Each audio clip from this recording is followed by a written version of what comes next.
or maybe too much condescension or contempt one side to another.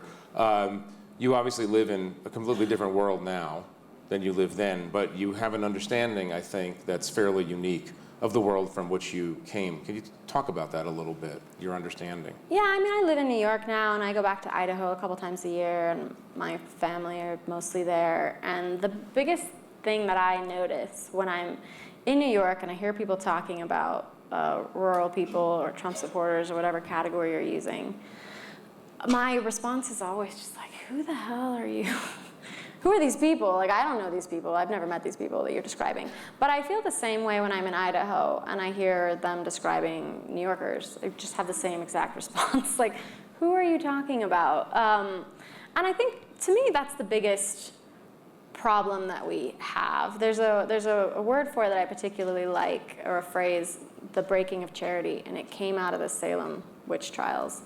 And to break charity with someone, it refers to that moment where two members of the same tribe disfellowship one another, and they decide that they belong in different tribes. And that, to me, is the biggest political, social problem that we have, more than any particular issue, any of these super contentious abortion, gun rights, whatever it is that we think, or any single politician.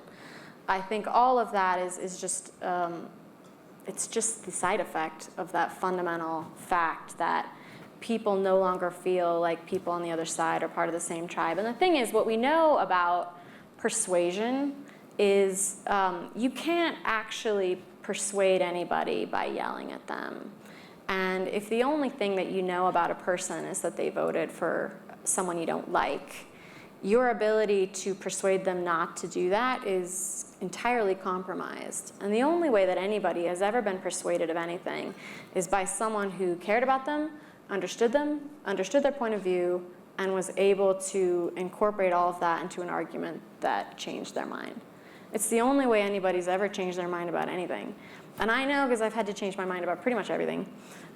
and that's how it was done for me. I remember my first night, one of my first nights in Cambridge, I went out to dinner, and it was 2008, and everyone was talking about the Prop 8 campaign in California, and I said a bunch of things. If I said in this room, I'd probably get stoned, but I believed them. I'd grown up with these very homophobic ideas, and they were my ideas, and I was saying them.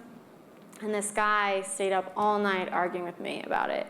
And the way that he did it was just incredible, where he essentially kind of excised them from me and would say things to me like, you seem like a good person. Like, how does this fit in? Like, is this really, like, where does this come from? Because here's you, and then here's these ideas, and I don't really see where they fit in. And it kind of, for one thing, I didn't have to be as defensive. And by the end of the night, I went home and I thought it over, and I thought, yeah, I don't know if I ever want to say those things again.